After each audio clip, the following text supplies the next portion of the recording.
think, McFly. Think.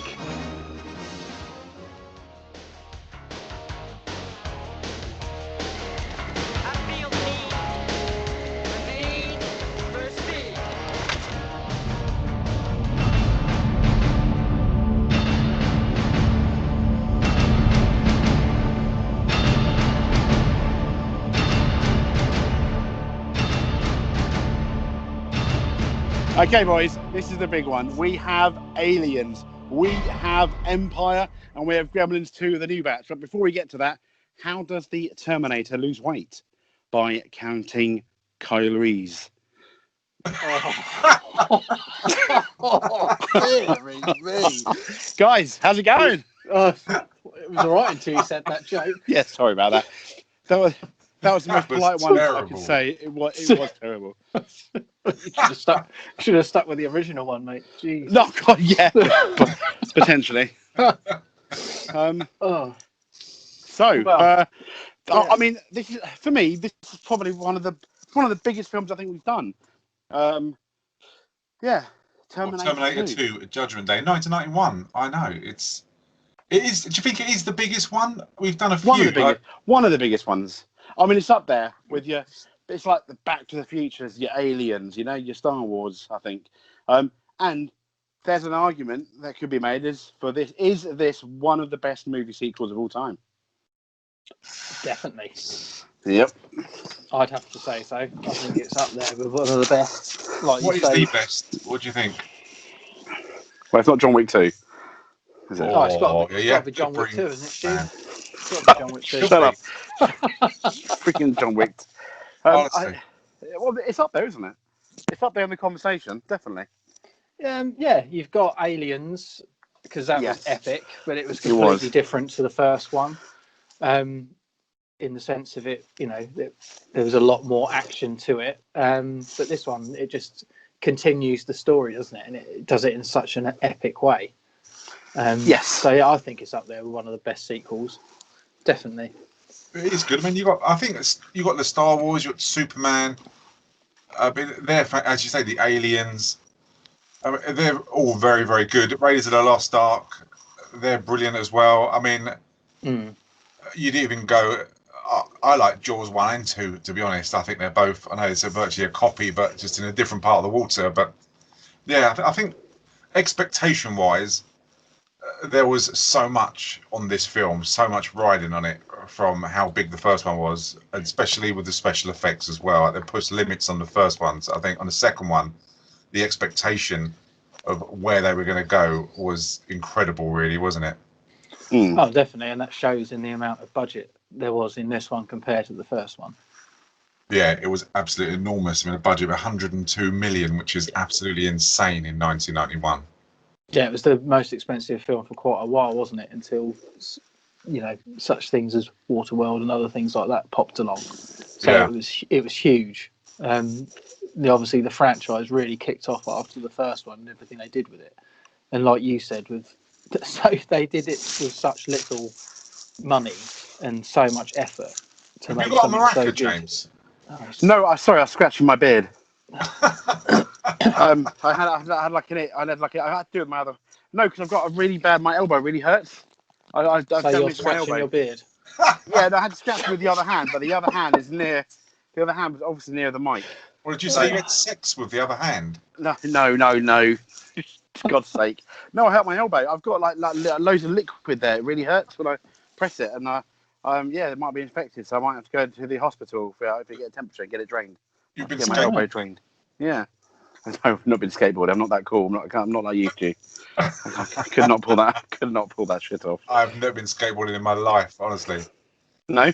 No Michael J. Fox. No, definitely not. I could not pull skateboarding off. I can pull a lot of things, but skateboarding isn't one of them, honestly. Yes, I'm sure you could pull a lot of things. I did it once and removed half my face, so I never did it again. Are we talking about skateboarding still? Yes, we are. Okay. Yeah. But yeah, the other it was the entirety of my face. Oh no! Oh wow! That's some pull. That is. You see a doctor, mate.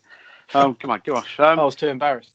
Oh, I understand. But what is not embarrassing though? Terminator 2. No, exactly. It's just the same people back again, isn't it? It is in reverse roles. Now, here's the thing. I watched this one before Terminator 1. So this was my first Terminator film. Ooh. One thing I saw in the trailer, I can't remember, but it didn't ruin it for me. But if you haven't seen the trailer, you don't know what's going on. It's fantastic because you don't know who's the bad guy, who's the good guy until that scene of them all, do you? And I think that's brilliant. What, are you talking about the trailer or? Not the trailer. Yeah, I don't know whether the trailer gives it away. But I know when a couple of my friends watched it, the first time they saw it, they didn't know, because they hadn't seen the trailer, they didn't know who the good or bad guy was. They didn't know if Arnie was the good or bad guy. And I think the way the setup there is so good, I think, coming into it. I think that was the point, though, wasn't it? Because Arnie was the bad guy in the first one, so they just showed that he was in it, and then there was another Terminator or another character, so you didn't know. You had no idea. It was a complete guess, and I think that's why so many people got so excited at the beginning. No, I know. I mean, is Robert Patrick? Sorry, is Robert Patrick the best, other than Arnie? Is he the best other Terminator? Let's say, hands down. Yeah. Yeah, there's not much competition, is there? To be honest, I don't think there is any other competition, is there? Well, no, you got no third one yesterday. Okay, is he a better bad guy than the first Terminator then? Is he a better bad guy than Arnie in the first one? Yes. He's a different bad guy, isn't he? That's the thing. Yeah. He's completely different in what he can do. I don't think he's better. I think he can do what Schwarzenegger can't, and vice versa. I think it makes him totally different, and I think he comes across as a lot more threatening because A, he can change character, and B, he's not 6'4" and built like a brick shithouse. So I think it makes him dangerous in more ways.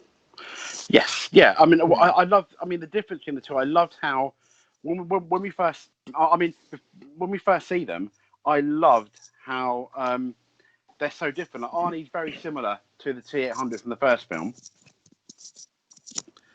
and he is a lot more human. We see straight away that he acts human. The way he goes up to John Connor and the step parents and talks to them is completely different to the way the Terminator interacts with people. You know, Arnie's the T-800. Yeah, I think do they not come in different orders this time, as in arrive on the screen? Yeah, Arnie came first, and then he goes. And then he goes to the bar, and then Robert Patrick. That was not me, by the way. Robert Patrick ends up turning up in and basically kills or guts. I don't know what he does to that police officer, but he punches him, doesn't he, right in the gut, and then takes the police car. Yeah. But having said that, even before that, what did you guys think of the first scene, the intro, where you saw the park, you saw all the skulls, you saw Sarah Connor's like monologue, so to speak, and then I think I had the sound up and I scared myself. You see that skull, and you just see that Terminator leg crunch the skull, and then the camera raises up, and you see obviously the T-800, the naked T-800 model. You know, very similar to what we saw in the last film. For me, one of the best movie intros ever. Oh, it's fantastic, isn't it? It's really, 1991 really as well, Stu. 91. And yeah, they pushed the envelope with the the effects in this, didn't they? Absolutely. Just went from 29, isn't it? Showing. Is that right? Yes. Los Angeles in 2029, and yeah, it's just phenomenal, isn't it? The amount of effort they've put into this to have all those T-800s walking around with laser guns and the hunter killers and everything else, and the massive tank things that I don't know what they're called. It's just. It's awesome. It's so good. I know, and it makes you really want to see a film based in the future on that, or just on that, almost like a trailer. It's fantastic, and then you see a couple of people get killed. You see like one Terminator down, and then you see John Connor. And what I think is really good in this as well, and it's straight from the offset, is the music. The basic music. It doesn't have that synthesized music that kind of dates the Terminator film somewhat, maybe. You're going to be critical, you know. I mean, but this has got really good music. It's got really, really good themes. Yeah, they've updated it completely. They kept the same, as you say, the same tune, but Yeah, they've updated it. I think it works really, really well. I think it's so iconic, and it reminds me all the time. I mean, obviously it's Terminator, but it reminds me of going to see Airborne in concert because they use this intro before they go on They stage. do. Terminator, Oh, and it gets wow. louder and louder and louder, and then Such they a just good go band. on stage and let it rip. It's just Oh awesome. my gosh, that is pretty cool. It's so good. Me and Neil went, of course, some time ago now, It and was a while now. it was just absolutely amazing. There's just such a good metal band, and to have the Terminator music just banging and banging and banging, and then they come on, it just gets you going. Fantastic. Yeah. That is awesome. I'm But jealous. the intros, That must have been awesome. so the way I like the way they've adapted of how the actual Terminators come in. I mean, I think it's Arnie. You said first when you got the groove in the ground, and he takes the shape of that ball, cuts it out of the truck. It's so good the way they've thought about what happened last time and had the technology to update it. It's brilliant, and you don't see Wang either. No Wang. No Wang in this version, no. No, what did you call it last time? Glorious Wang. Yeah, I can't remember what you called it now, but yeah, you didn't. You don't see it this time. No, but do you think if he would have landed or arrived, whatever you want to call it, and there would have been a McDonald's there and the outfit, and if someone was dressed up as Ronald McDonald and it was the same size as Arnold Schwarzenegger, he would have, because he's got no concept of who Ronald McDonald is, he would have actually been walking around in a McDonald's suit. Because it just happens he goes to a biker bar. He could have gone anywhere, couldn't he? Could you imagine? Petrol station. They kind of try and do that in the third one, though, don't they? A little bit. Oh, third one's awful. They try with these stupid glasses he puts on to try and make it funny, and yeah. But thankfully, he doesn't find Ronald McDonald or anyone like that. But it's a good intro. I think this was an 18 still, wasn't it? I think I think it was 15. Oh, was it really? Yeah, the first one was an 18 when it came out, but this was always a 15. Wow. But you still don't know if he's good or bad, do you? And you wonder what's going to happen. And they were even going to get who's the guy in the first one? Was his name Michael Bean? Is it? Yes. Yeah, they were going to get him back and just do a role swap. Oh, really? Yeah. Is that what their original idea was? Yeah, and they thought about that, the idea, and they just thought, no, it'll confuse people too much if they got exactly the same people in there. Oh, that'd have been interesting, though, wouldn't it? I'd like an alternate reality where they did that, just to watch that and how that went down. You know, because I think that could have been really interesting. It would have been interesting. Did you see the making of this at all? I've seen. I don't know if I've seen the same documentary as you, but I have seen. There's quite a few things on YouTube in the past, and on the I think when it came out on DVD or Blu-ray, the extras and stuff. Yeah, it's really good. They get the guys from ILM, and they talk through the way they managed to get the liquid metal character moving, and the way they managed to get Robert Patrick, and they basically done a kind of covered him in squares. They drew loads of squares on him, and then he walked up and down, then he ran, and they measured his body and how it moves. Oh, wow. And you've just got him outside in just a pair of real kind of tighty whities, just walking up and down, and they managed to get his body and kind of change his face when he turns into liquid metal, and when he picks up different things and expressions on his face. And it's so clever. Just very clever. When you think how old this was, so it was released in 91, so you're probably going back 90, 89. The technology there, and they grew their studio.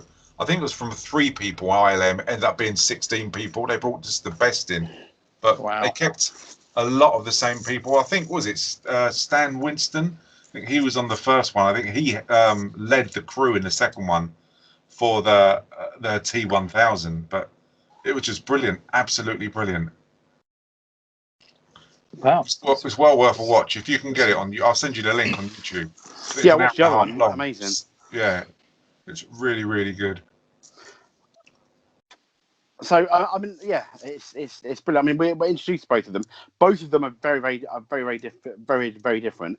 I mean, Arnie's basically the T800, very similar from the first one. The first time we see him, albeit he does have more of a character arc, doesn't he? And the T1000 doesn't change, but that's not a bad thing. No, I think it would have ruined it if he would have changed. I think you needed the same thing to keep you guessing if he was good or if he was bad to start with, really, didn't you? Yeah, and I like the fact once again, because this is an older type film, I feel it respects the audience enough but it doesn't say straight away that you don't get like a run of text of what's happened in the lead up to it that much. It gives you a short bit, like if it was done now, it would already tell you that Sarah Connor's in the mental institute and everything, and it trusts the audience enough from the first time we meet John Connor, etc. That to make up their own minds about it, which I think is really, really good. And talk about John Connor. Stu, is he going to be your problem in this film? I just don't like him at all. I find him really irritating, and they said they went to great lengths to try and find a child actor who could look the way he did, as in can be quite soft and gentle and crying, but then turn into a bit of a badass. And they went through loads and loads of different stage calls trying to find kids, and they couldn't find anyone. And then they even went out to the equivalents of boys clubs, like the Scouts equivalent of in America. Oh wow! To try and find the right kid, and they said they just saw him. He had no experience, and when he went there for the first interview, he nearly messed it up. Then he got an acting coach who helped him out. Yeah. And then he did a lot of improvisation with Linda Hamilton, and they kind of clicked. So he had no experience before that, but I just find it's just his voice. He sounds like Bart Simpson, and it's just really irritating. There's one man. Oh, the scene in this where he discovers that the Terminator will do anything he says is just the most annoying scene. It really, really is irritating. It's just they could have done that so differently. It was so padded out. This film's long enough as it is, but it's just those two guys come over and he just mouths them off and gets a Terminator to try and beat him up. And then he's like, well, what are you doing? It's like, well, you started this. You're just a lippy little kid. I just don't like him. I don't care whether he lives or dies.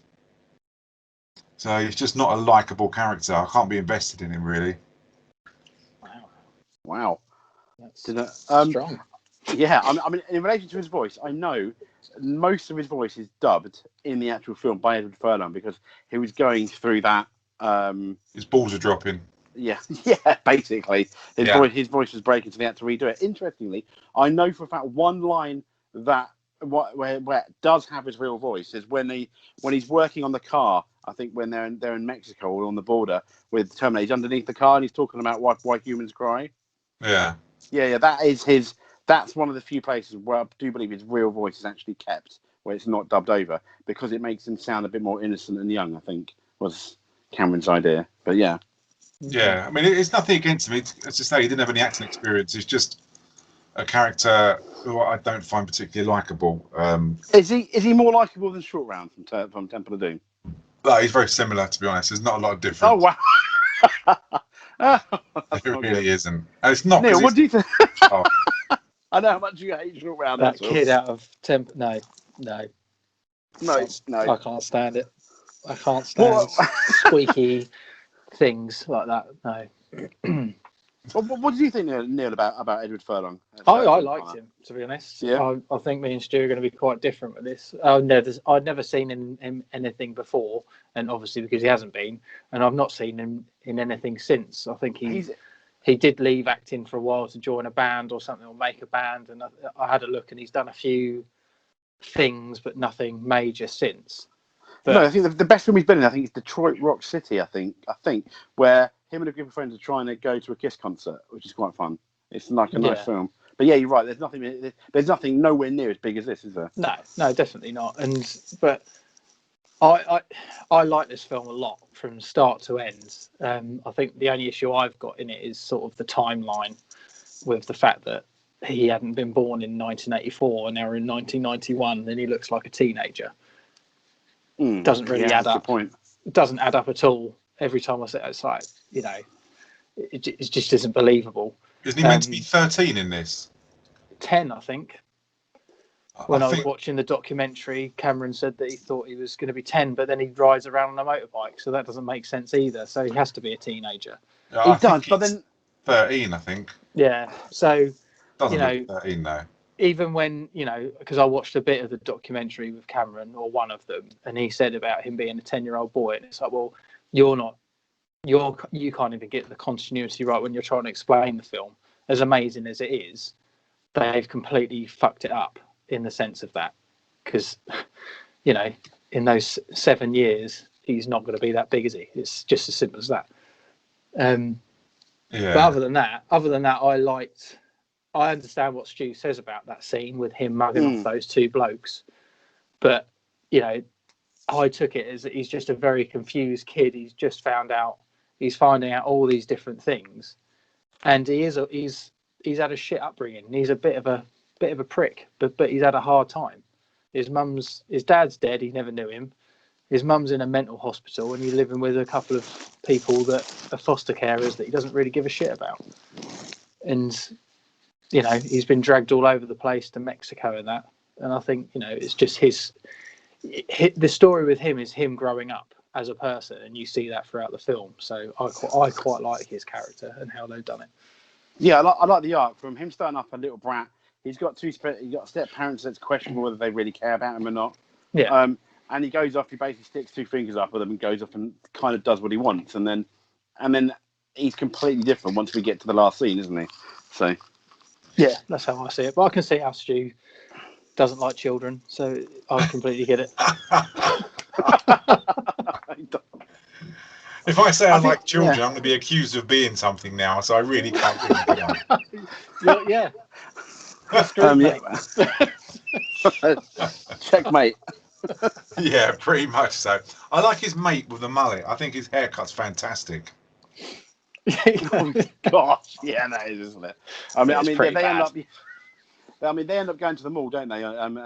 After he gets some easy money out of the ATM. It's a huge foreshadow there, isn't it? Yeah, I like it, but yeah.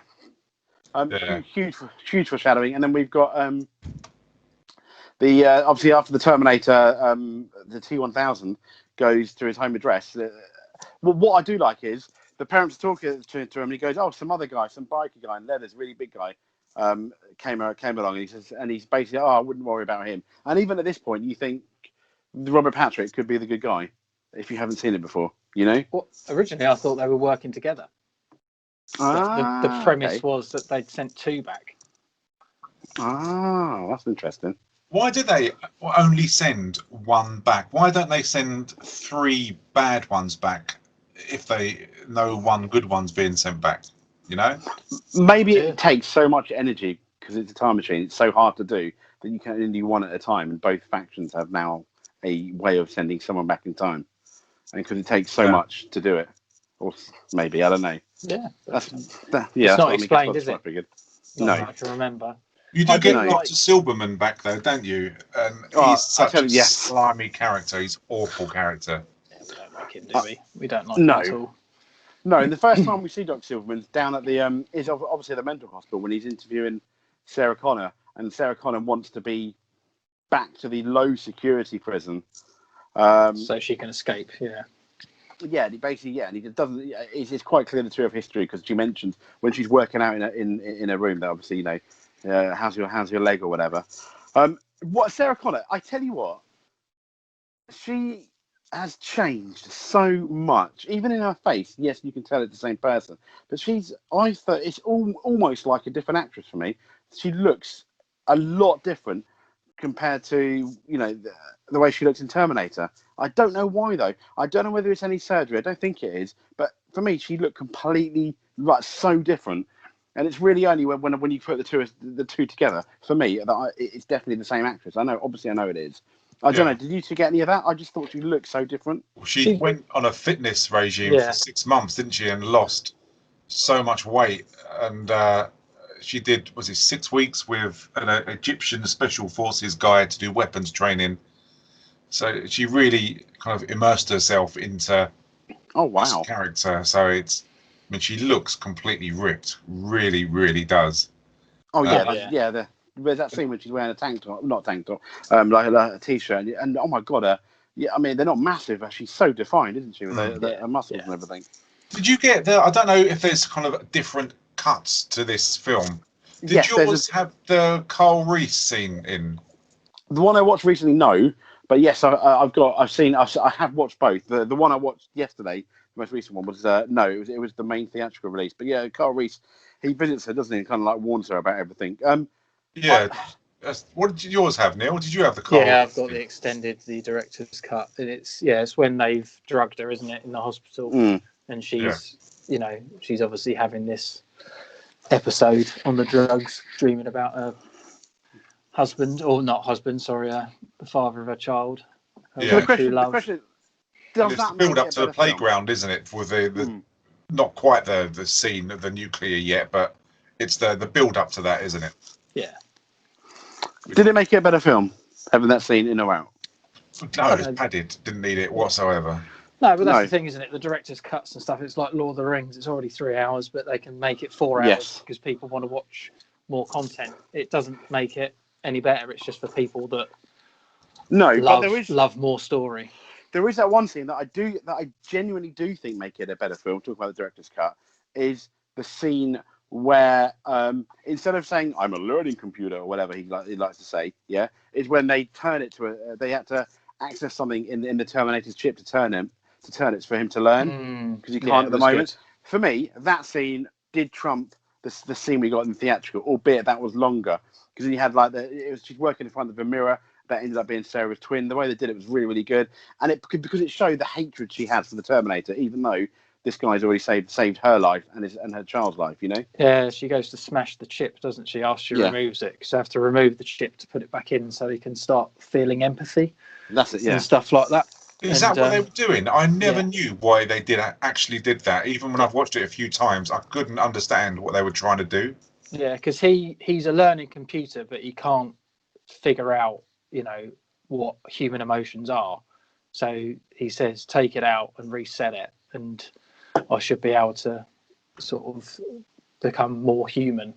Can you learn stuff that you haven't been programmed with, so you can be,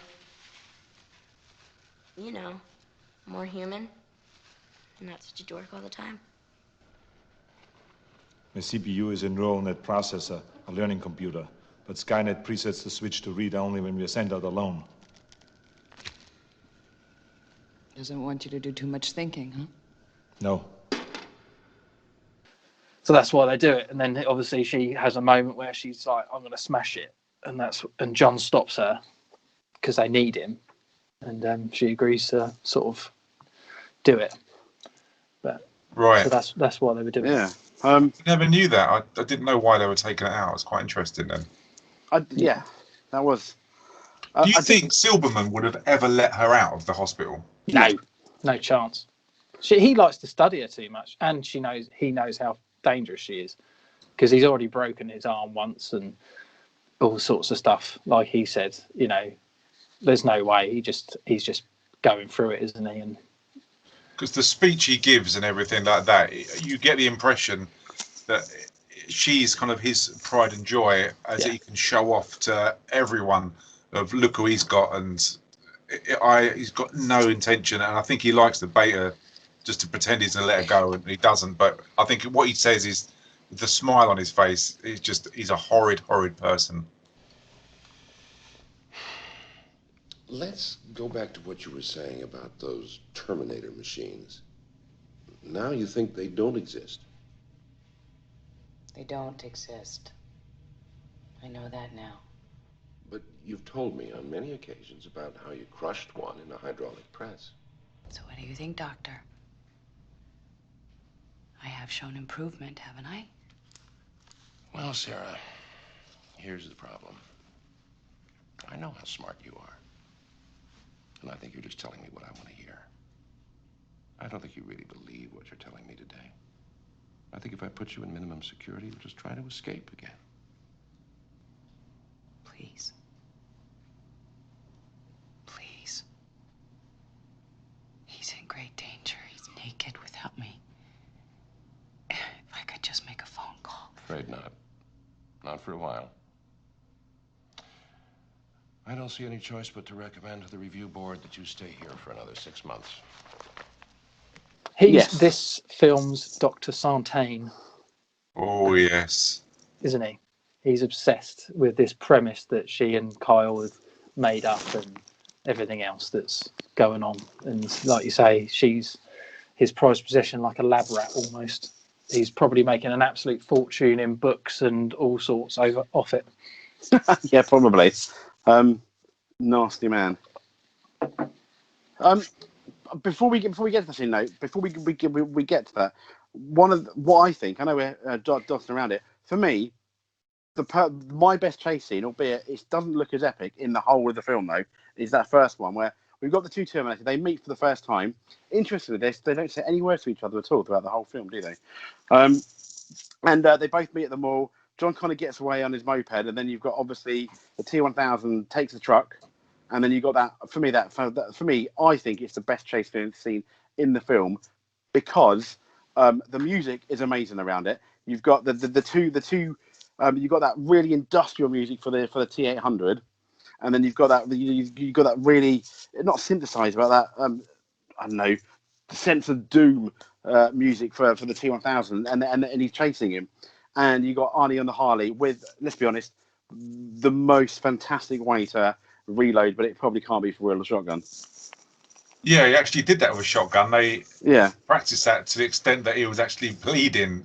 Oh my god! When he was trying to reload it because he couldn't wear a glove on that hand purely to cock the gun, and he kept smacking poor old Ed on the face every time he tried to do it before he could get it right. But yeah, this was brilliant, and even the look on Robert Patrick's face when he's driving, to show no emotion. I mean, it's like when he's running, they told him to run and breathe through his nose, so it looked like, because he's a robot, that he wasn't actually breathing or fatigued. Yeah.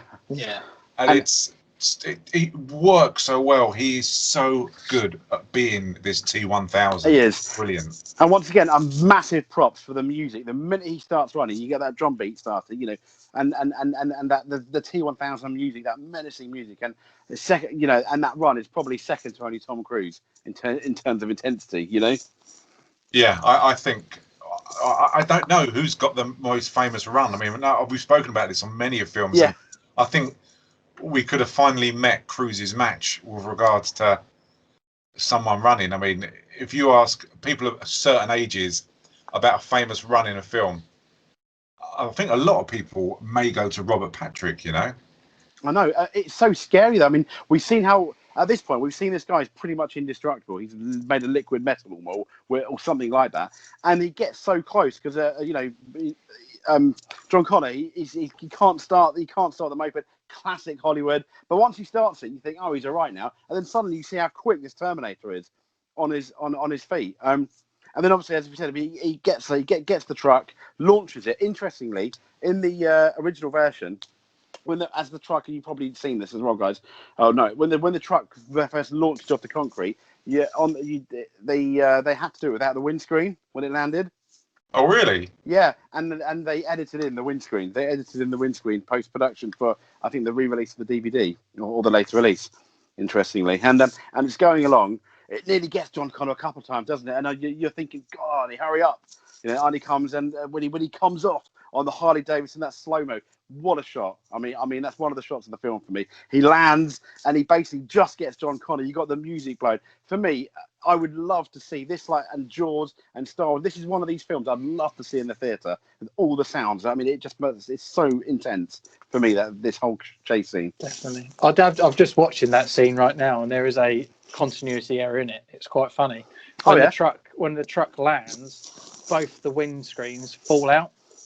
And then the next shot you see it, the windscreens are all cracked. Oh, but you actually see them physically fall out and go underneath the truck. Yeah.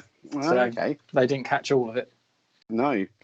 But I like this whole thing, though, because in the mall, you actually see the two Terminators pass each other on different levels, don't you? So they're both there. And at this point, you still don't know if Arnie's a good guy, a bad guy, who this other guy is, even though he looks fucking evil, doesn't he?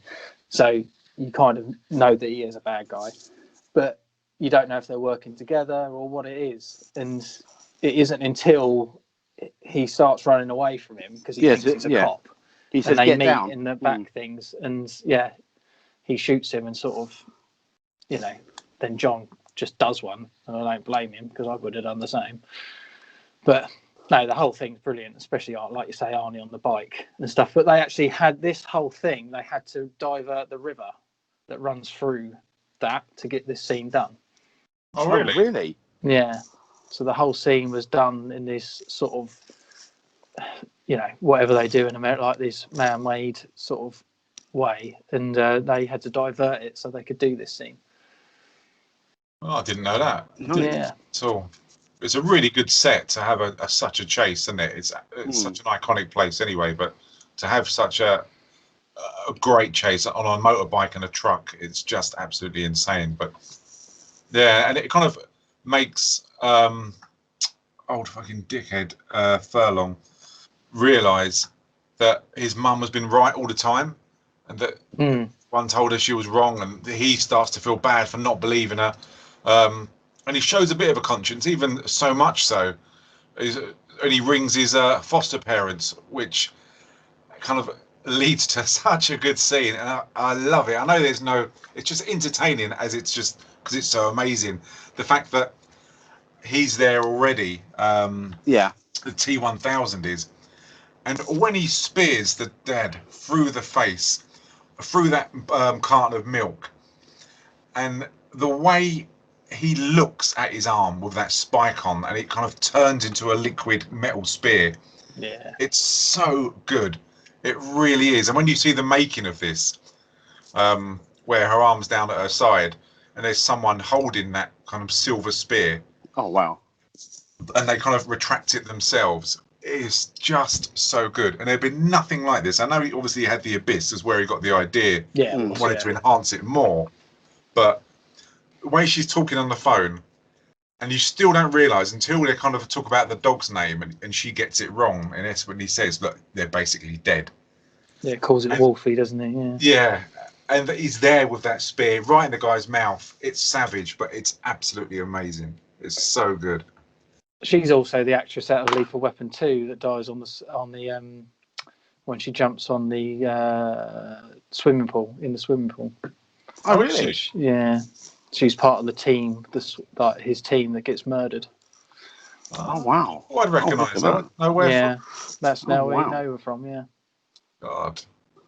But yeah, she looks evil. She really does. I wonder why he goes back into being a police officer and doesn't stay as her.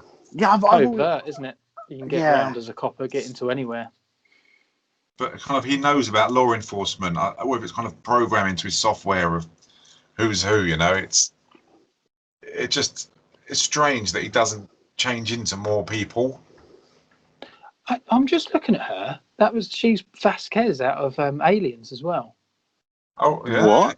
Yeah. Really? Yeah. I had no idea who that was. Oh my God. Completely different. Mate, that is a live recording, mind blowing moment. Oh, honestly. My God. Yeah, I just think, oh bloody, there you go. But yeah, no, sorry, Stu. Going back to you, I think he's a Terminator, isn't he? He can hack into things. He uses the car, doesn't he, to find addresses and stuff, I believe. So yeah, I suppose, as you say, it gives him more leeway being a copper, doesn't it? Yeah, definitely. To be anything else. And again, you see dogs die. This is the second Terminator film where dogs die in it. Yeah, it's sad, isn't it? It is. That's in the cut, though, isn't it? In the original thing, he doesn't kill the dog. Oh, doesn't he? No, it's in the extended. You don't see him kill the dog in the original. Oh, I did not realise that. There you go. I'm watching the extended.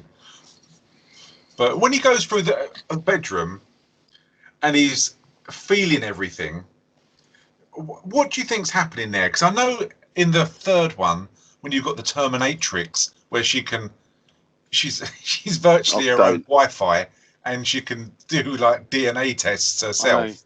I know. What do you think he's feeling for?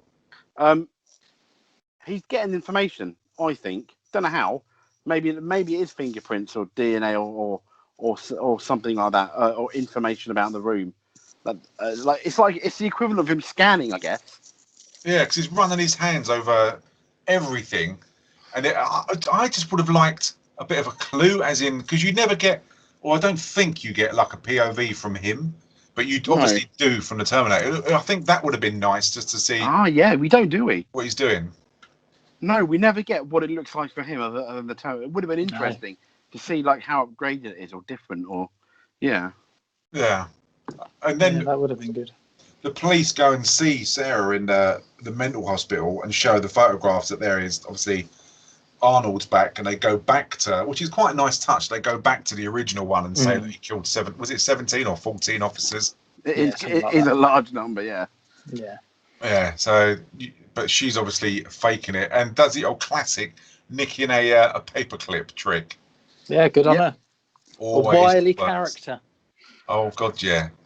And they decide to go and basically rescue her, but Furlong makes him promise, and I don't know where I stand on this. I probably do. I think it's a bad idea that don't kill anyone. See, I like that idea. I don't like it. I honestly. Why don't you like it, Stu? Go on. Because I like the first one because it was no nonsense, but he's still no nonsense. He is, but not enough.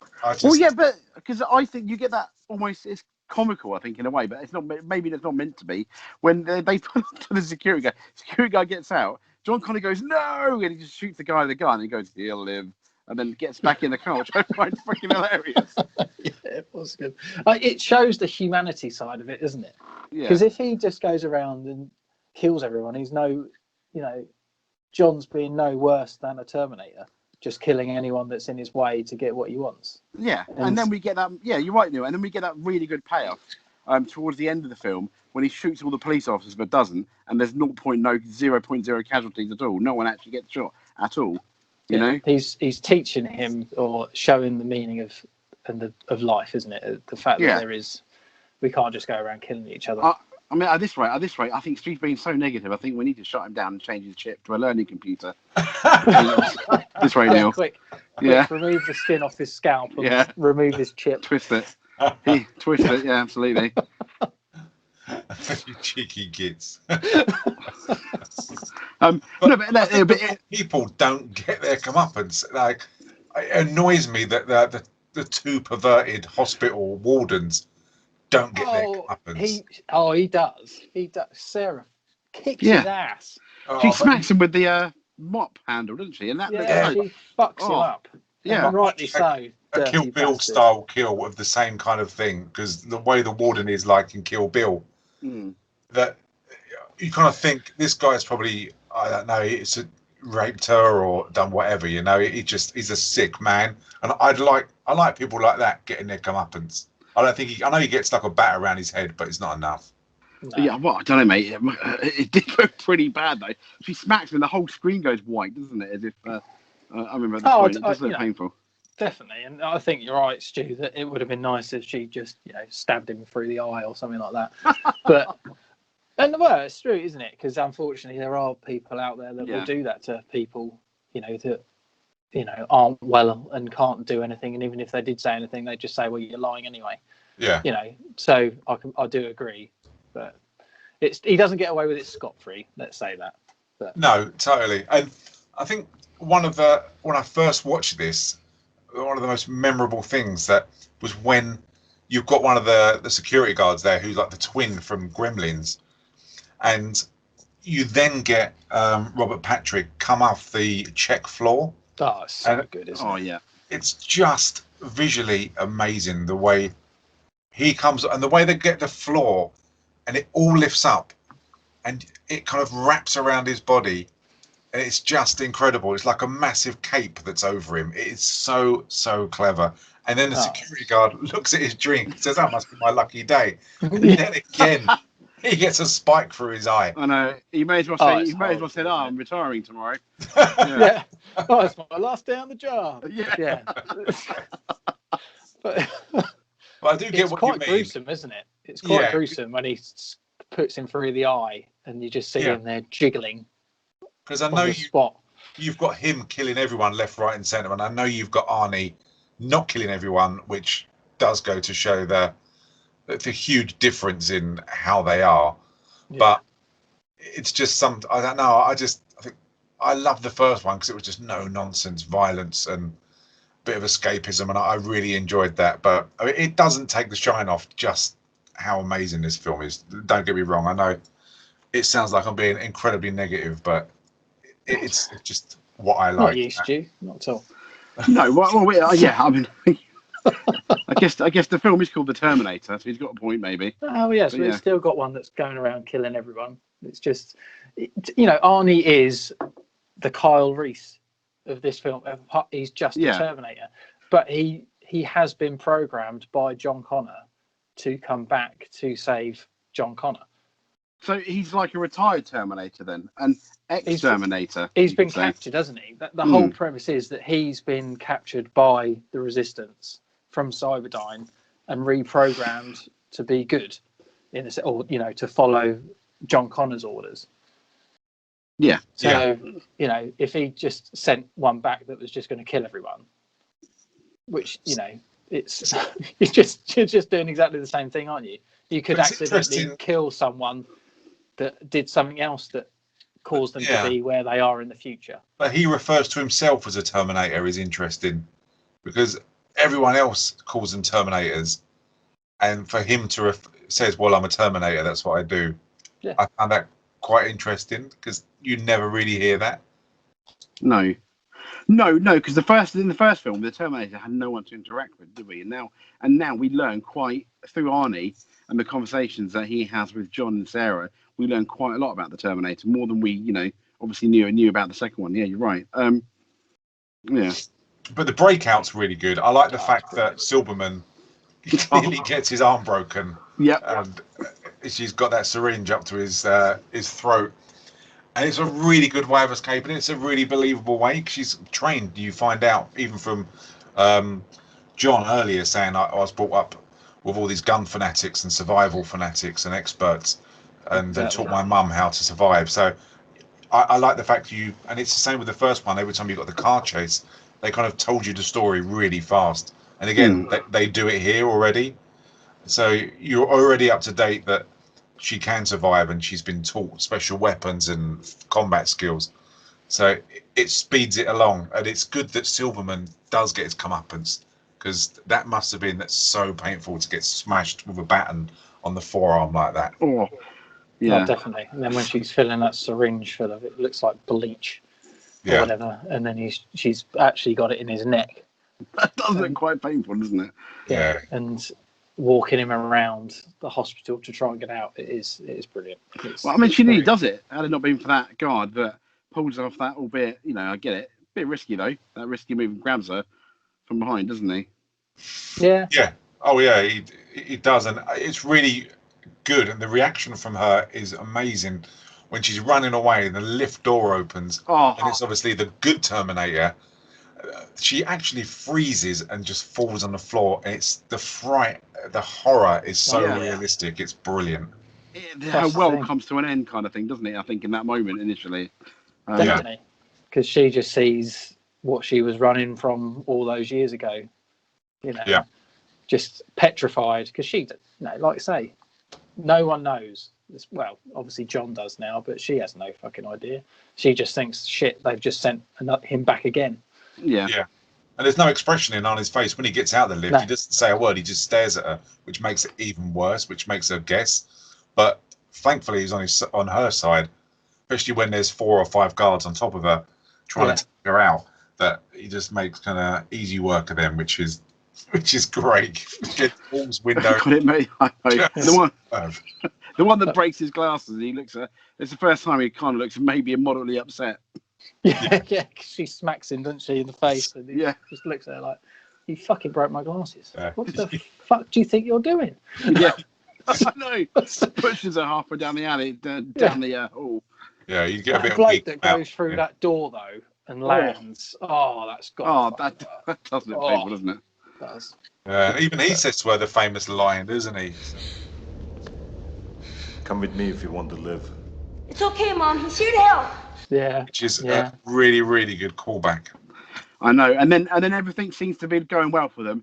And then you hear the music for the T-1000, see him go through, and you're like, well, it's a door. And I love the way he just goes through the door. Oh, it's so good, isn't it? Yeah, and Dr. Silverman's like, what the hell? Yeah, it's I love a great the fact touch of the gun. Yeah, his gun gets stuck, doesn't it? It's just Yeah. clink. He's like, oh, And shit. what I like about it, we get a payoff because we get the payoff of Dr. Silverman getting his comeuppance in a way, and also, I think for me the biggest payoff is he sees that kind of what Sarah's saying's more likely to be true now after what he's seen. You know? Oh yeah, yeah, I thought it'd be nice for Silverman to be sectioned and no one believe him, and he goes through that'd be exactly the brilliant. same thing. it would be funny, wouldn't it? It would be, but you know, that's the thing. He's probably sitting there going, "I've seen it. I've seen it." They're all going, "You're fucking nuts, mate. You're believing all that shit. What are you talking about?" Right? Discredit him, strike him off. He's no longer a doctor. It'd be lovely to see that he's just lost everything because he's such a prick. Post-credit scene. Yeah, just him crying in the corner. And it's really clever again when he opens that door and he gets shot in the head and the head splits in half, and the special effects there again, nothing that anyone had ever seen before. And it's the noises from the shotgun in real life caused permanent kind of hearing damage to Linda Hamilton, and she forgot to wear her earplugs. Really? Which wow. She poor do girl. again.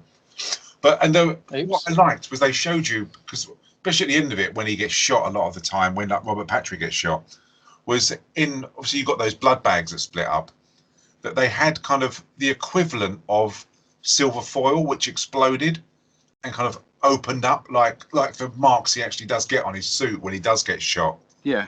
And they had several of those exploding. So a lot of those aren't special effects. It's just kind of padded in like a parachute equivalent of. And when he got shot, they opened up. Oh, wow. It's so clever. Honestly, it's another thing like the first one. When you see the making, you really appreciate of how inventive they were of coming up with these ideas and how they overcome these problems. It's just incredible. There's so many clever people behind the scenes of these films. Definitely. I just thought they'd stuck it on, sort of thing. I didn't realise it was actually done that way. That's very clever. No, me too.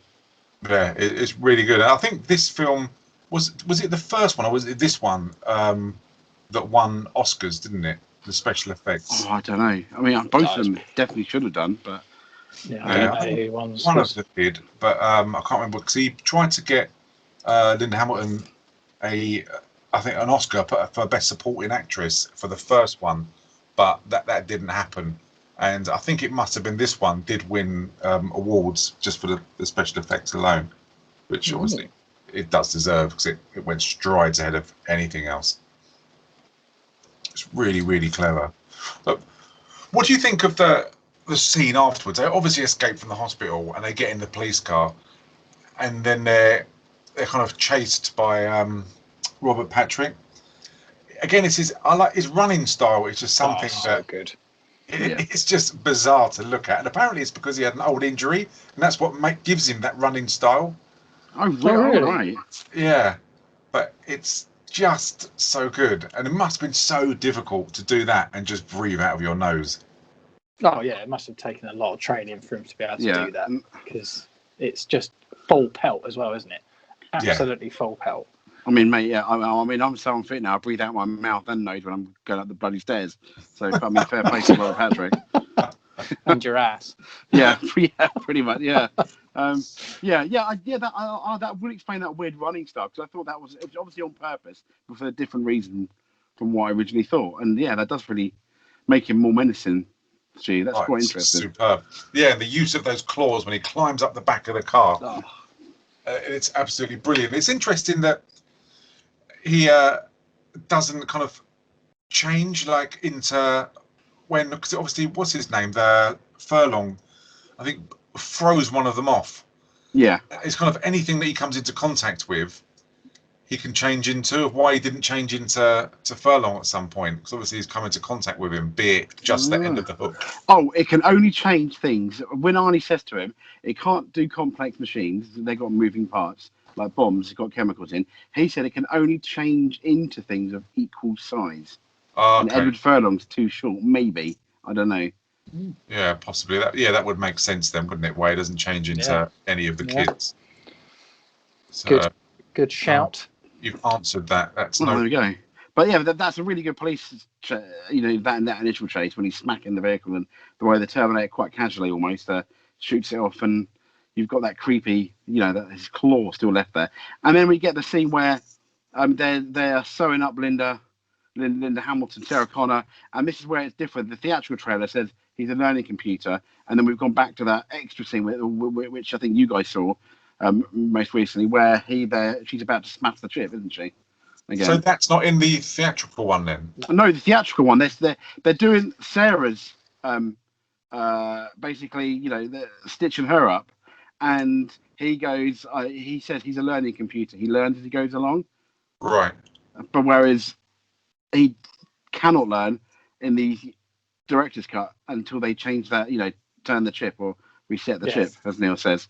Yeah. And I think that scene, keeping that scene in for the theatrical one, it for me that was worth the extra 5 minutes you got, even though it's a long film, because I thought that was a really powerful scene, because it just shows her how much hatred she still has for the Terminator, and it obviously the hierarchy it completely changes at the end, because she basically sees him as like the ultimate father figure in one way, of all the deadbeat dads, and that's a really nice little monologue she has, isn't it, later on in the film?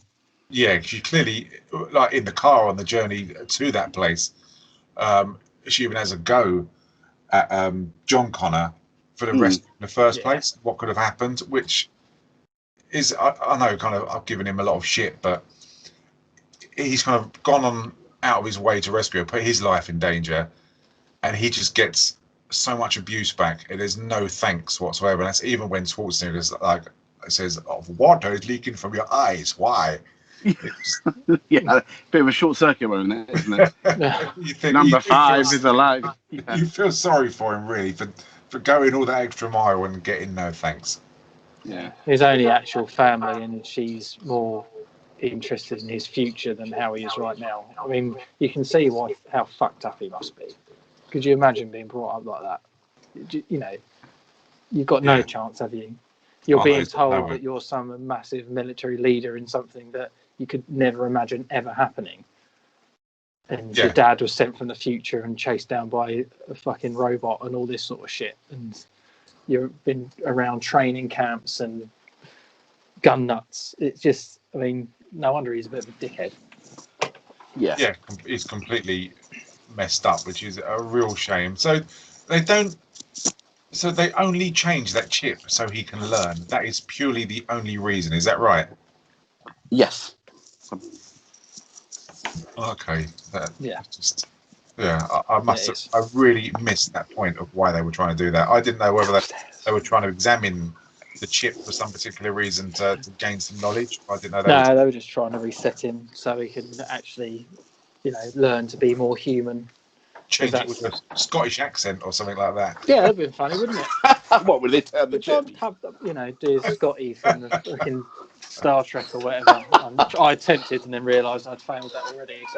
So you said that, Neil. It was going quite well. No, I don't know. I think you should have played that out. We could have seen where that went. No, it's too late. It's gone. It's gone. It's gone. It's gone. So from there, they head down towards Mexico, don't they? So they can get more weapons and stuff like that. And I mean, through the journey, you do see both of Sarah's obviously disgust of them bonding, and I know he's trying to kind of humanize Arnold Schwarzenegger, or the Terminator, but when he's trying to teach him to smile, and that's just not needed. I mean, when he says that lady with one of the truck stops, he's trying to show her how to smile and be nice to people and courteous. And it's just nonsense to me. It just doesn't work. I don't know if it's because Ed Furlong doing it, but it's just, I don't give a shit about any of this. I know you're trying to humanise him. Don't give a toss. I know, Stu, and I see what your issue with it is, but it's just trying to humanise him, isn't it? It's trying to show there's more to him than just, that there's more. Even though he's a machine, he can be more human, and he can actually understand. So I like it, but I like this film. So I can't have a bad word against it, I'm afraid. So you're just wrong. You're just fucking wrong. Wow. Your impartiality is amazing. Yeah.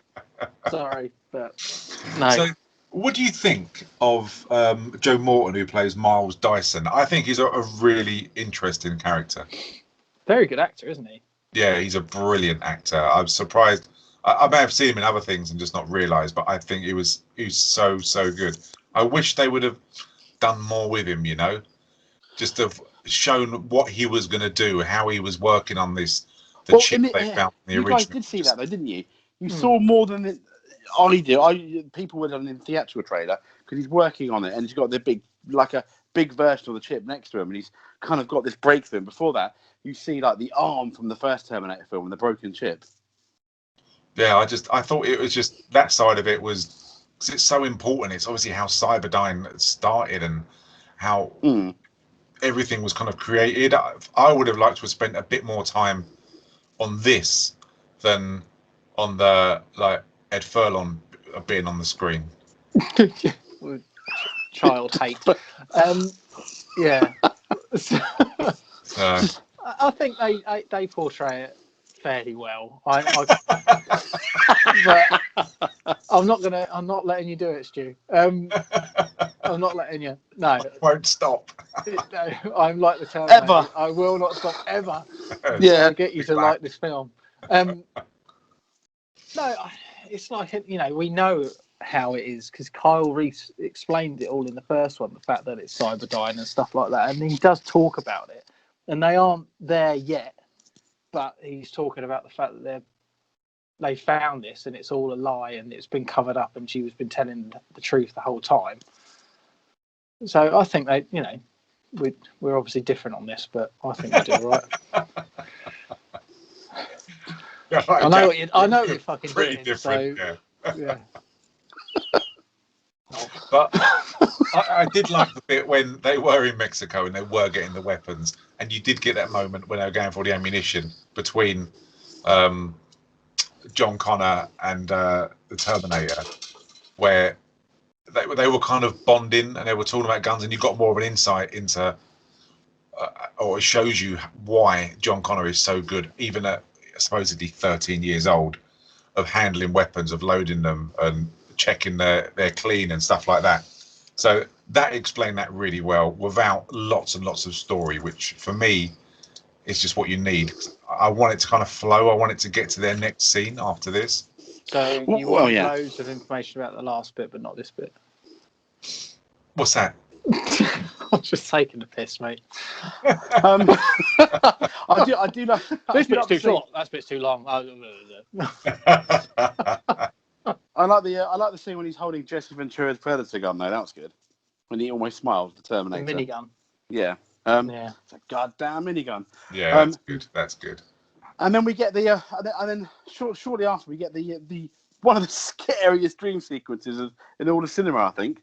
Oh, it's incredible, isn't it? It really is the best nuclear bomb scene going off. It's awful. Yeah. That was actually a model that they used to do that. Oh, really? Well, I thought they used the real city. I thought they nuked a real city. I thought they were real people. No, you plums. You know, like when the city's going, it's an actual model. Rather than it all being CGI, they actually built it sort of so it was exactly the same. It does look amazing though, doesn't it, when it happens? Oh, it's awful. Her on fire holding onto that fence is a shocking scene. Yeah, that is. It's really, really terrible. Harrowing. Yeah, the special effects of the city is getting wiped out, and it's awful. I mean, they played a lot of this, like The Day After Tomorrow and stuff like that when I was younger. It must have been in like the 80s when there was a threat of nuclear war. And there were so many different programs on like this, and they showed what nuclear bombs could do and when there was an honest threat. And to see it so graphic like now, it's just incredible. I mean, I'd have the same reaction she did, waking up in sheer terror. It's absolute. Oh, gosh, yeah. It's done so well, and that sparks her just to Foxtrot Oscar off on her own, doesn't it? She goes after Miles Dyson to end it before it starts. Yeah, which is interesting in a way, because it kind of, she changes her mind, doesn't she? Obviously, she gets there, and they obviously work out why she wants to go there, and she does shoot him, but goes to the home address. Then the family come out. I mean, is it the children that makes her not? No, I think it's seeing his eyes, because she gets really close to it. It's the children. I think the whole thing, they're trying to protect him. I mean, before that even gets to it, we see the kid playing with the truck, and she is about to kill him. I mean, had that little toy car, remote control car, not hit him, he'd be dead, because that was going to be a headshot, wasn't it? Yeah, definitely. Yeah, and then I think she sees, because I think the ironic thing is, her and the Terminator at this point almost switch roles, isn't it? She almost becomes like a Terminator, completely cold-blooded at that point, doesn't care about the family, and is about to shoot him, and kind of like comes to her senses almost at the last minute, you know? Yeah, completely. But it wouldn't have. It kind of worked out, not for him, because obviously he dies, but it worked out better that she didn't shoot him in the head, because if she would have shot him and just walked away, I mean, as you saw earlier, it made me laugh when going back, when they showed Miles Dyson first of all. Virtually every other bloke in that lab had long hair and was a typical geek. They're all really skinny with long hair and glasses, which back in the 90s it must have been what doctors and geeks look like, because they're all just tropes. But they would have carried on the work, wouldn't they? So if she would have killed him, walked away, it wouldn't have stopped anything. So they might have slowed it down a bit, but it certainly wouldn't have changed anything, would it? No, but yeah, as you say, the family do save him, and she does get a conscience only for the fact that she's got the son herself. But I mean, the son is Edward Furlong. I mean, let's think about it. Like that. I think sharp, will he? The other kid was more at risk of being killed, you know. Well, yeah, maybe. I mean, it does. Yeah, I mean, it shows that it does humanize him. Obviously, you know, one of the creators of the Terminator, and that's where. And I love that scene when Edward Furlong and Arnie show up, the Terminator show up, and he takes his he takes the skin off his arm, and you see the metal hand. Good, isn't it? Oh, yeah. But then he realizes, doesn't he? That's the point. He goes, you know, fucking hell, is this what we're going towards? I had no idea this is how it would end. And why would you? If you're just creating this amazing, or you found this amazing chip and this technology, and you're trying to figure it out, you know, he's probably not been told where it came from. Oh, no. Yeah, hi, we found this crushed metal skeleton with this, you know, do you mind having a look at this chip? You know, most people wouldn't, would they? No. If they had a conscience. And he even said, near the beginning, you know, the first time you see it, you know, ask where it came from, and he goes, well, they told me not to ask. Exactly. Yeah. Which is nicely covered. And then they go... You're responsible for that, though. That you are responsible for all of it. I mean, that's mind-blowing. It's a real wake-up call. It's terrible for him. Oh, definitely. And that's why he goes and agrees to do what he does, which is take out all of the research, absolutely everything, down at Cyberdyne. They burn everything at his home, don't they, in relation to it, and they have to go on this little journey. It's interesting that he does agree to it, rather than he's put so much work into it that I know obviously he's standing in front of him, so you can't not disbelieve it. But the fact that he's willing to destroy all his work and that he doesn't argue, it's quite interesting. Yeah. But it goes to show that, you know, he's just had a man cut his own arm off, or the skin off his own arm, and she's told him everything about what's going to happen, how many millions of people die in nuclear war because of the thing you're working on. You know, plus they've got guns. You know, would you not turn around to actually maybe I should reconsider what I'm doing here? Plus, they might shoot me in the head. It may have been easy for him to put a character in who was more confident, arrogant, and headstrong, and just say, "No, well, I'm not doing it. This is my work. You don't understand. I can change it. We can carry on, but I can do it differently." You know? Yeah. No, that is one way of doing it. But I'm glad they didn't. I'm glad they went this way and showed again more human empathy rather than greed. Yeah, I think when they do go to Cyberdyne, they could have hid the security guard in a better place than the toy. Yeah, they could have done. Yeah, that was pretty poor. We'll just leave him there tied up, so anyone that wants to come in and have a piss will find him. Well, they probably thought he was the only security guard, I guess. That's why they did it. They thought they're not going to be here till the morning. Thank you very much. No. Maybe. I don't know. I have to agree with Stu on this one, and I thought I wouldn't, but I am going to have to. I knew at some point I'd manage to get you. I honestly could. Yeah, You've you got turned, me on Neil. the security guard. You've That's turned. true. You've Damn. turned. The whole Exactly. film's ruined. I think if 1 hour 8 minutes, I'll make a note of the fact that I've managed to get you to agree to me. So that's pretty good going. So the idea is that they go into Cyberdyne to blow up any evidence or any progress of the, what is it, Skynet that they're trying to destroy? Yeah.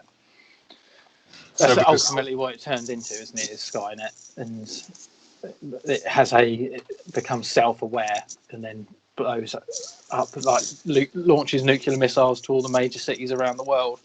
So they all Cyberdyne blame becomes each other. Skynet, then Skynet takes over. Is that what's actually happening?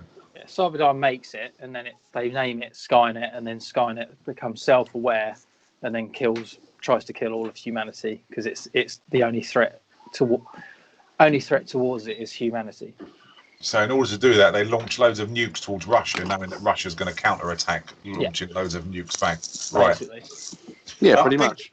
I think it's, again, Furlong is, not Furlong, God, I nearly said he was one of the best characters. God, that would have been awful. Mind you, I could have edited it out anyway, so it wouldn't have been a problem. But Jesus. Robert Patrick, when he turns up, again, I like the line when he takes that guy's motorbike. It's really, really good. And he goes, "Hey, nice bike." It's absolutely brilliant. He takes that cop's bike. And he turns up at Dyson's house. He wears those mirror glasses. And when you see him, especially when he turns up at Cyberdyne with the fire, the reflection of the fire burning in his eyes like the devil. It's such, again, you get in all of the films that we've reviewed, especially like the Falcon and the Winter Soldier, you get these poster scenes which just look amazing. Him standing outside with the reflection of the fire burning in his glasses looks so good, doesn't it? It does. What I don't understand though is he's nicked that bloke's bike, but hasn't taken on his look, but is wearing his helmet. Yeah, it's really strange. Some of the looks he gets, it's bizarre, isn't it? Why would he wear a helmet? He doesn't need to wear a helmet. it just doesn't. It's just one of those things where you're like, you don't look like the guy you nicked the bike from, but you're wearing his hat, and you don't need to wear a hat because you're a robot. But it's the same thing, which is weird, which I said in, I think it must have been Lethal Weapon, of when you get a building siege like this, and even when you get the police officers who are literally outside and they call up and say, "Where is that last?" They say, "Yeah, the Cyberdyne building. Yeah, show me towards." And literally 5 seconds later, they're there. But then they just get out the car, hide behind the car, and load their shotguns, pointing it at the building. They do that in so many films. It always cracks me up. It's just, why do people do that? They don't know who they're looking for, what they're wearing. They know it's her, escaped person, but just go in there. They just point their guns there. It's just so tropey. It really is. It cracks me up. I love these kind of things. Yeah, well, it's what they do though, isn't it? Every film surround the building, but you only see the people at the front. So you always think, I bet they could just sneak out the back. That would have been great, wouldn't it? Oh, we're surrounded. I mean, I do like that at the front. See you later. I do like that one line from Furlong. John Connor is like, "How many of the police?" He goes, "I think all of them. I think," which makes me crease up. And then we got that really good scene where SWAT come in, don't they? They end up shooting up the place. They get poor Miles Dyson, who's obviously with the bombs. He gets down there, and I love the way the Terminator saves Sarah Connor. She's stuck, isn't she, in the and he just breaks through the wall.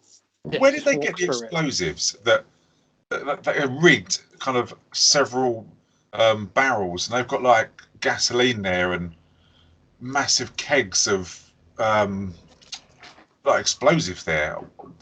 Is that something that they'd have in this building already? No, maybe they got it from the truck because they were working on that big truck van, weren't they? That's the best truck I have. I'm assuming they put it on there. Maybe. Don't know. Yeah. I don't know.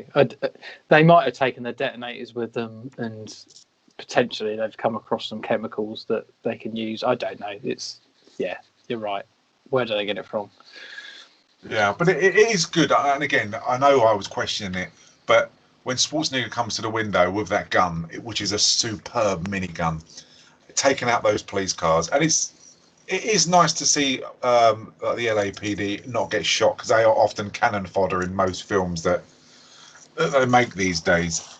And by now, they're trying to take the chip and the arm, and that's when the foreshadow from previously of John Connor using it on a ATM. He manages to take or crack into that facility to take the arm, and they've got the chip. Yeah. And when you think things are going well, as you said, Jay, that the LAPD come in and shoot the only innocent person in here. Yeah. Miles Dyson, and he's the only kind of a fatality you get. I know. The silly part of me almost wanted Schwarzenegger to swear, then just disappear because he was never invented, but that didn't happen. Yeah. Look, he has a photo of himself like Back to the Future, and it slowly starts to fade away. Yeah. But sorry, Stu. I like the fact that the countdown is virtually him breathing, isn't it? Because he's dying, and it's done so well. He's got such a very awkward breathing pattern that he knows he's going to die, and he tells the police officers, which is very good. And his eyebrows are kind of going up and down as he's trying to get his last breath, and then that's it. And the explosion, I wonder if they did a like a Lethal Weapon style or a Dark Knight style where they actually blew up a building. Yeah, I don't know, to be honest. The lead guy in the SWAT team is also from Lethal Weapon 2, though. Oh, wow. Yeah, Dean Norris as well, isn't he? Yeah, Dean Norris, and he's in always plays a Breaking cop, Bad. doesn't he? Yeah, he does. Always plays a cop. Yeah, he's superb at it, though. He's really, really good. Yeah, but he does well. And as you say, they escape shooting all of the police officers in the leg, and some of them get shot with that gas gun, don't they? That must be so painful. There's that one that gets shot in the back as he's running away. That looks most painful, I think. Right in the back. Yeah, That definitely. would be me, and it'll get lodged in my arse probably. Yeah, you open your mouth. No different from the normal gas coming out of your arse. No. just more visual. Yeah, I feel like an overweight Red Arrow running around. Just be humiliating, it really would be. And, the T-800, Arnie then gets he then goes out to the SWAT team, doesn't he? He gets proper shot up. I really like that scene. He walks out and then just shoots them all, or basically shoots them all in the knee. Yeah. And then he goes and gets the SWAT truck, doesn't he? After coming out, after launching, obviously, as he says to the gas canisters. And what I like is when he brings back the SWAT truck, all the half the police officers are still limping out of the way. Yeah. Which always makes me chuckle. And then they get in the van, and they obviously drive off. And then we have an amazing chase between obviously the SWAT van and the helicopter. I love how he gets the helicopter. Oh yeah, he jumps. Yeah, he uses the motorbike, doesn't he? Through the window, jumps into it, and then goes get out. To be fair, I think most people at that point would have jumped out of the helicopter. Yeah. Because then he turns into liquid metal, doesn't he, and goes through the window and then forms. It's so clever. It's so good. It is. It's brilliant. Isn't Sarah Connor the worst shot at shooting a massive helicopter? Considering all the experience she's got, she is a terrible shot. Yeah, this is the thing. Yeah, I mean, suspending disbelief, a helicopter is going to be so vulnerable, isn't it, to any kind of bullet? The amount of bullets they're shooting at them, there's got to be something that hits some kind of fuel tank or something because it's such a big target. So yeah, you're right. Do you know who would hit that?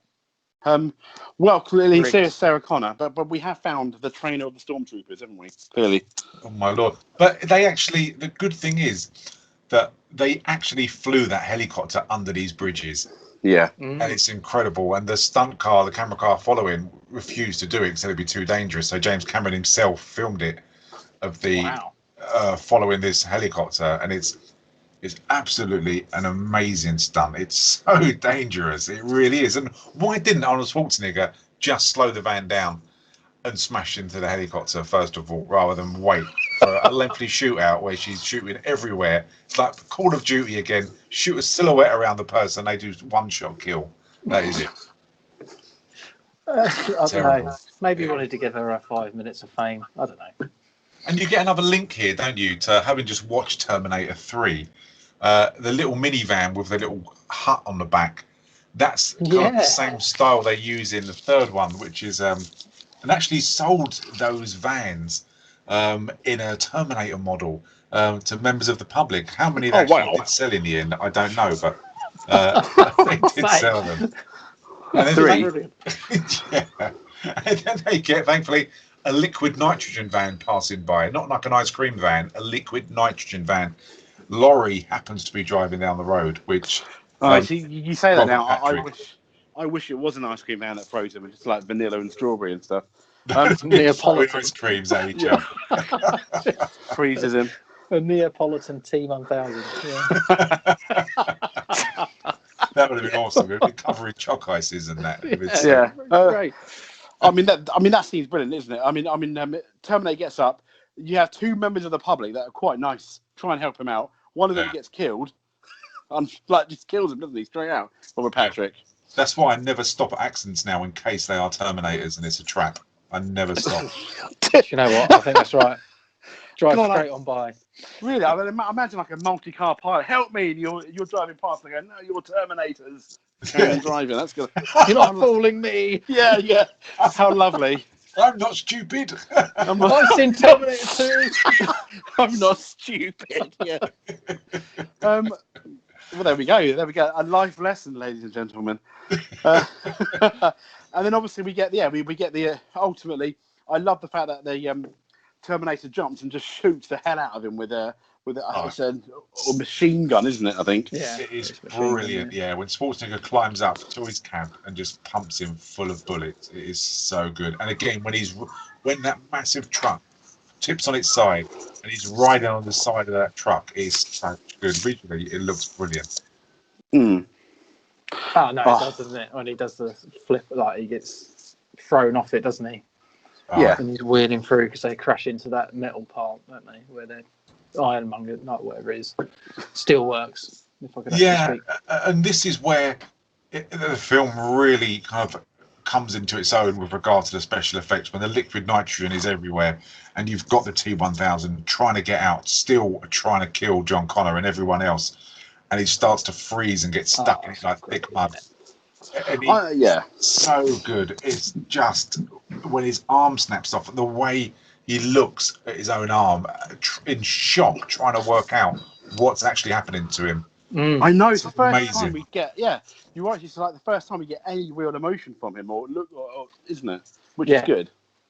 Yeah, and this really seems to have, even though he's obviously hasn't got any chips in him that you can see, it's his liquid metal, but it's messed up his programming, the fact that he's fallen apart and it gets shot. That's when Schwarzenegger uses the famous line that he uses. Hasta la vista, baby. And explodes him, and it messes his programs up because he kind of starts to stick to stuff, doesn't he? Yeah, afterwards. Yeah. Did you think when you first watched it at this point? Did you think he was dead the first time you guys watched it? When Arnie went "Hasta la vista, baby" and shot him. No, because they were setting it was the ironworks. So I thought he was dead. All the heat. There was no way. I thought that he cocked up a little bit by blowing him to lots of bits. I did. I think it would have taken longer for him to thaw out being a whole thing. See, I'd have got loads of microwave tubs and collected them in different tubs. and it's gone, you can't put yourself together now. Yeah. I win. Get out of that bit. Do you carry microwave tubs on you often, do you? Well, they had C4 explosives out now. Exactly. Yeah. There's a chance, There's a chance. Microwave tubs. Yeah. You don't know what's in that little van. No, you don't, do you? And then he shoots him, and then quite quickly actually comes together. But the shots of him coming together, it looks like mercury, doesn't it? The liquid metal coming together, bloop bloop bloop, and then forming. It's brilliant. It's frighteningly good, isn't it? It's fantastic. Good. Yeah, and I love the fact that once he starts coming together, you see him forming it does slow down, which I think builds the suspense up. They're trying to get away and you see him slowly coming together, and at some point he's going to go back after him again. It's only a matter of time. But I think I do like the level of suspense that they're building up until that moment. Yeah, it would destroy you, wouldn't it, knowing that he gets up. But it's interesting. I like the fact that it has messed him up. Like when he touches a bar, his hand turns colour and it sticks to it, and it shows that he has got some kind of weaknesses, and it's brilliant because when he pulls his fingers off, it's like kind of like rubber fingers that they stretch, and he just flicks his hand back into normal skin, and it's good. That wasn't in the theatrical. That was just in the director's. Because the only sort of thing in the normal one is where you see that he's malfunctioning is that his body ripples. Yeah. Oh, really? Yeah. So all those bits there where he touches things, it's all added in. See, once again, that's one of the few things that it wouldn't have cost them that much to put in the main film. No. And that really helps. And then obviously he gets in another fight with Arnie, doesn't he? And then and Arnie pretty much loses, doesn't he? Oh, he gets his ass kicked. I love the fact that when he gets that big, I don't know what it is on the slide. It was a big metal thing, and I love the church organ as he's sliding across to crushing the Terminator's skull, basically. Yeah, definitely. And it goes to show, as you lads have been saying, that he's kind of got a heart and he's got his passion. I think that's what they were trying to show, that he cares about them so much that he does come back to life again. But it's good that I think he gets a real hiding for once, which he hasn't had. He gets killed. Basically, doesn't he? Well, that's the thing. This is the first film, and every film after this, he's the underdog, isn't he? Yeah. Yeah, it gets boring ultimately, but this one I cried. Yes. I remember watching it with my dad. I must have been about 11 or 12, I know, whatever, when it came out on video, and I was crying at this moment. I thought he was dead. I was like, I saw this at the cinema with mates, and obviously being a wee bit older, it was really good. I think what's so clever is when he throws Robert Patrick against the wall, and his body kind of just flips around. That's brilliant, isn't it? Yeah. It's so smooth, the transition from being facing the wall to just coming round. It's so clever, really. And when he punches him in the face, but he just grabs his hand, turns into his hands. It's just, you just like, how is he going to beat him? You just can't see a way, can you?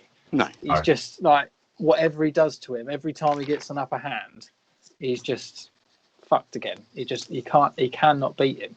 He's such a more superior model. And again, the bit you said, Jay, because he does kind of beat him, and I didn't realise the other person in this, because the special effects are just so good, I didn't realise that he does change into Linda Hamilton's twin sister. I didn't realise that was a twin sister. It is. Yeah. Yeah. It is. And then you think, what's going to happen? And then he basically, because he stabs Sarah, doesn't he? And you think, good, what's happened to her?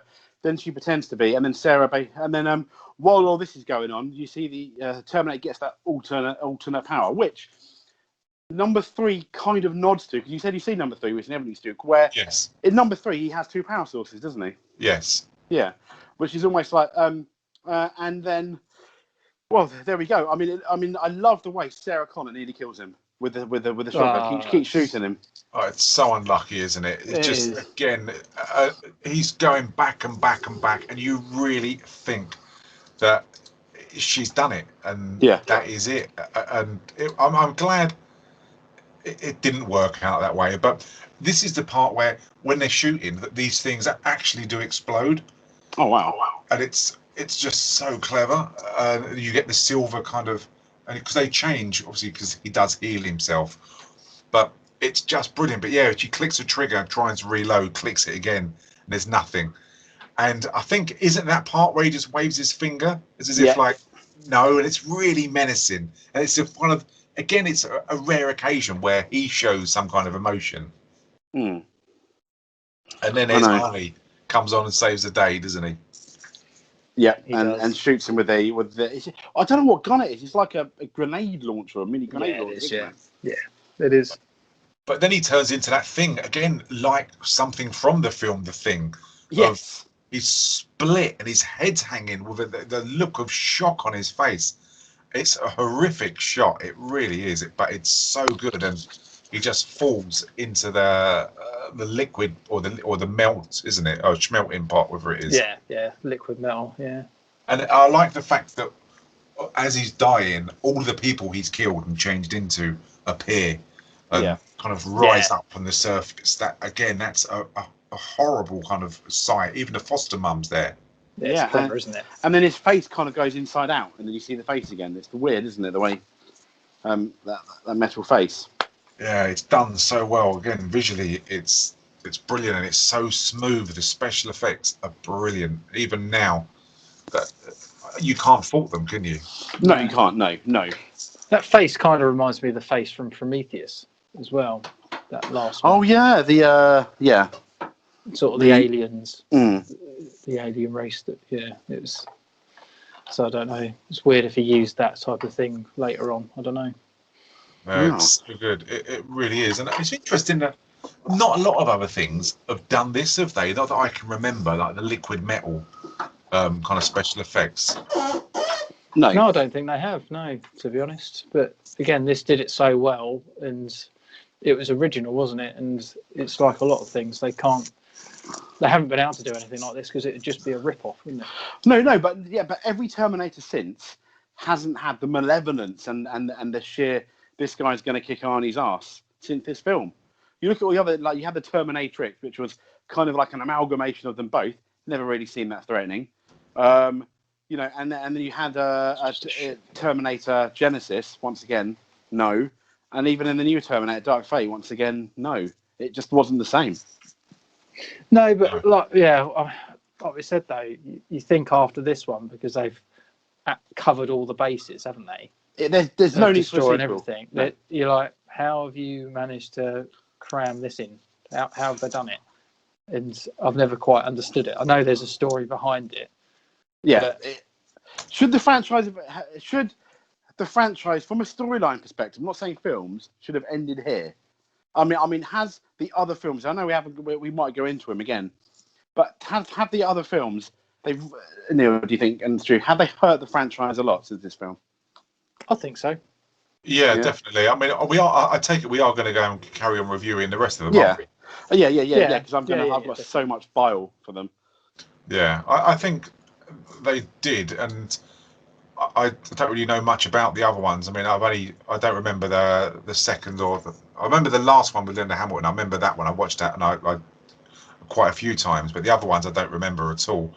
But I don't know if James Cameron was he involved again? Did he come back and do any of them? I don't know.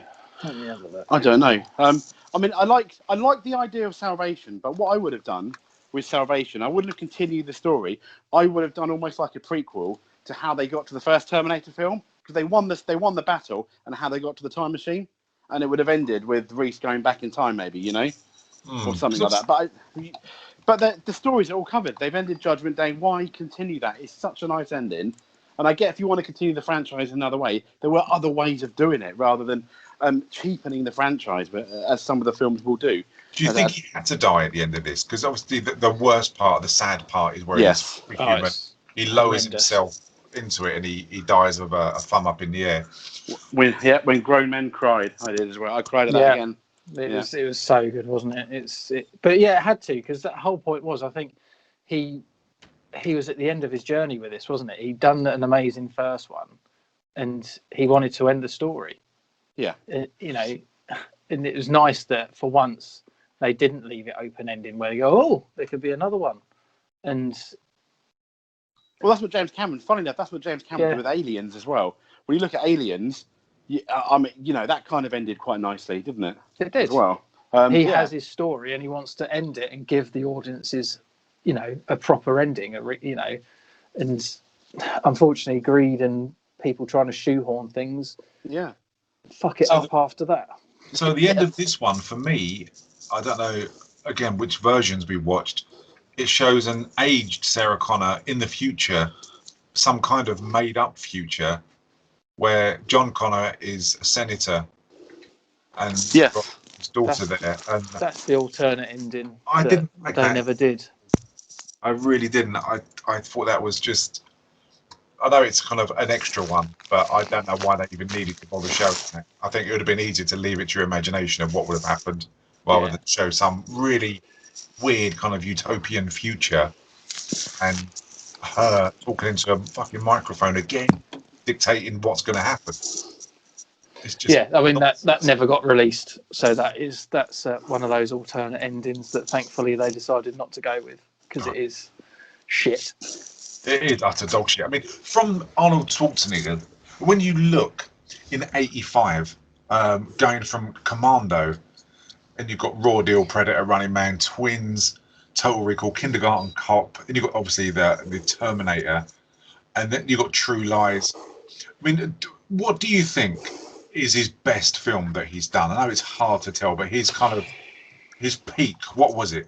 I think Terminator 1 and 2, and probably the first Predator for me. Oh, really? They were so good, though. Total Recall. Yeah, Total Recall was Absolutely good. brilliant. Just groundbreaking in the sense of their CGI and stuff, and the But sets what's good and about everything. it is it's a conversation where you can have a legit argument for, I'd probably say, at least half a dozen plus or more films, you know? So I think Jingle All the Way, and that's it. And How do you know you're going to say something stupid? Oh, dear. He was just the action hero, though, wasn't he, of the 80s and the early 90s? He was just, he was the man to go to. Yeah. He did I think so many iconic films that Yeah. you could watch over and over and over again.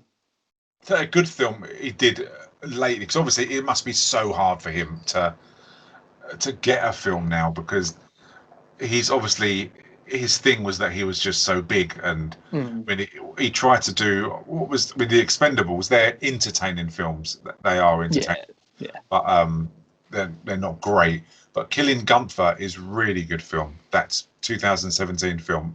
That was on Netflix, but that's really good. Oh, okay. I'm not what saying about the film, Stu, where he's I've not seen that one. The one I wanted to see but haven't, where he's a sheriff. Oh, The Last Stand, that one. Is that any good? It's all right. It's got Johnny Knoxville in, I think. Oh, never mind. Yeah, so that's really nothing, isn't it? He takes on a drugs cartel. That's nothing special. But Killing Gunther's really, really good. But I love him in Predator. I think Predator is an amazing film with an amazing cast. Oh, It's what a so cast good. it is. Yeah, it's absolutely brilliant. Him and Carl Weathers together. I wish they would have done more stuff together. Yeah, that bit where they're arm wrestling in midair. Just proper. What's what men are all about. You know, I remember so us working good. together and doing that all the time. So, do you want me to kick off with the best bits and worst bits? And Go on. Go for it. We better know what the worst bit is already. Yeah, you got it. So, I don't like kids. Yeah, basically, full stop. So I can give stuff like The Sound of Music and Chitty Chitty Bang Bang ratings now, if you used to save time for Harry Potter. That's cheap, but you did like the Goonies, though. I did like the Goonies, yeah. Yeah, that's full of kids. It's one of the few exceptions. It is, yeah. Oh, you called me on a good day. It's got some of the most annoying scenes in the world. Oh, it's so good, so good. It's fucking stupid inventions and shit. Just want to slap him with them. Fucking hell, Stu. I don't know where Stu ends and Neil begins now. Neil was like that's often the case. But I just thought it was, apart from Furlong, I just thought it was all really good. I thought special effects, Arnie, everything, the story of coming in with the second film with so much expectation to do the film they did was so good. Everyone was really on point. Linda Hamilton was. I thought Robert Patrick was the best Terminator that they could have got. I mean, someone so different. Miles Dyson was really good. I just thought it was great, and I'd give this a 5 out of 5. I think it's such a good film. Really enjoyed this. I've watched it. Good man. And this week I've watched it 3 times. I was even dreaming about it last night. So it's just crazy, but it's such a good film. So yeah, it's 5 out of 5. Action all the way. Excellent. Yeah, I'd have to agree. It's 5 out of 5, 10 out of 10, whatever you want to say. The whole film, the story, the special effects, the actors, even your most hated one, I enjoyed all of them. I don't think there was a weak point in it other than the continuity of his age. But I think that's the only bit really that sort of tarnishes it a little bit for me. But I just love every single bit of it. For many years, it was my most favourite ever film, and I could watch it over and over again. I'd recommend it to anyone. Yeah, definitely. Yeah. Once again, 5 out of 5. I think this is an example of how sequels work, where they build upon their, the first films. Some have argued this is very similar to the first one. I don't think it is. Yes, it's a chase film, but it's so much different and so much fresher than obviously the film before it. I think it's brilliant. I mean, it's up there, with the greatest sequels of all time. You know, you've got this. Obviously, you've got Aliens. You've got Empire. I mean, arguably, is that a planned trilogy or sequel? I don't know. It's just absolutely fantastic. And obviously, you got Gremlins 2, the new batch as well. So, Okay. mate, I'm being freaking deadly serious. Oh, and Grease 2. Don't forget Grease 2. Don't. High School Musical as well. You got High School Musical 2. Oh yeah. Oh, yeah. Was 2 or High 3 School better? I don't know. No, this is true. So That's a really yeah. good point. I mean, this has got to be. I think between all of us, would you quite happily say this is one of your top 10 films? Oh, all day long. Yeah, me too. I don't know about Stu. Stu? I don't know. No, probably not. Oh, what is the top 10 film for you? Give us an example so we know your bearings. Guaranteed top 10 films. It depends what kind of mood I'm in. Well, not those kind of films, Stu. We're looking at. No, I mean, you've got films like Star is Born, yeah? Yeah. I went and saw A Star is Born. It must have been 6 or 7 times at the cinema. Oh, wow. And again, The Greatest Showman, I can watch that probably every other day. It's so good. So it all depends what kind of mood you're in. I love Lucy. You know, Lucy is an amazing film. I love Lucy. So Iron Man. And there's so many films. Raiders of the Lost Ark, Jaws. I could watch Jaws all the time. I love Jaws. Oh yeah. Okay, yeah, Jaws. So what about it's so hard. Your top 10 sci-fi films? Oh, without a doubt. Yeah, without a doubt. Because it depends on the genre, doesn't it? Because there's millions of amazing films. Yeah. But you have to put it in a category, don't you? Really? Yeah, it's absolutely. It is an amazing film for what they did for the special effects. It's groundbreaking, and I don't think there'll be another film like that because I think for what's been done has been done. I don't know if they can make it any better. Yeah, I agree. Well, they've tried, haven't they? And it's not worked. But it's sad, isn't it? To spin it out. With 2021, I think 2019 or 2020, the last Terminator film came out, and they peaked in 91. I mean, that's saying something, isn't it? Yeah. Well, it'll be sad they peaked in remake 84, it. and they added to it in 84. It's a good argument. Funny. They're just as good as each other. They're slightly different because they've got different stories. They're similar stories, but different in the sense of how they've twisted it and added new stuff and made the CGI completely amazing. But then, greed becomes involved, and they see how popular something is. And Terminator is massively popular. There was comic books about it, toys, all sorts of things, even a record which I bought. And it's just trying to make something of something because they know they can, and it's frustrating. Hollywood do it too much. They either reinvent something that's already been done, or they just keep making films until they're shit and no one wants to see them anymore. And it's frustrating. It just doesn't need to be done. No, they'll probably do that. So this one as well, at some point, they'll probably try and remake it, which would be... Oh, for God's sake, I hope not. Travesty, wouldn't it, if they tried to... It would be absolutely criminal, because there's no reason to do it whatsoever. No. Absolutely no reason. Like Total Recall. Why would you remake that? Oh, God, why? Pointless. I mean, the film itself is not the worst film in the world, but why? Yeah. My fear is they're going to try and remake Jaws, but they haven't yet, so... Yeah, definitely. So... I don't know what. So the next one, it's a Terminator 3. That Rise of the Machines is the next one. That's right, isn't it? It's a Terminator. Yes. Okay, so that will be next, and then I think after that is Terminator Genesis? After Salvation's next. Salvation. So so we still got 4 films to go. Is that right? Dark Fate, Salvation, Genesis, and Rise of the Machines. They're all bad. Man alive, that's going to be interesting to see which direction they go. Not really, mate. They're all getting 1 out of 5. The best bit was the credits. There you go, done it. I might love them, you know what I mean? I could be fighting you. I might love them. You will love them because they haven't got children in them. There you go. I give the next one a 8 out of 10. So that's absolutely fine. But if we can't do that because of conflicting shift patterns, etc., the next film that I think we're going to do, if you can't be there, Jay, is that we're going to stay with Arnold Schwarzenegger. We're going to go to 1986 and we're going to do Raw Deal. Oh, yes. Yeah. If I can't, I'll be listening to that podcast. But hopefully you'll get sacked, be unemployed, and you can make the next podcast. That would be ideal. I'll put in a word. Yeah. If I get unemployed, I need the money. I'm jumping off a bridge, mate. I am. I'll contact your employer. No, you must do these first before you do that. Yeah. So, yeah. or at least first. Yeah, or at least pre-record them and send them so we can finish off the franchise of Terminator. It's a massive franchise, isn't it? Christ. But yeah, so next, if not, it'll be Raw Deal. But after that, it will be Terminator 3, which I'm really looking forward to talking about for so many different reasons. I really am.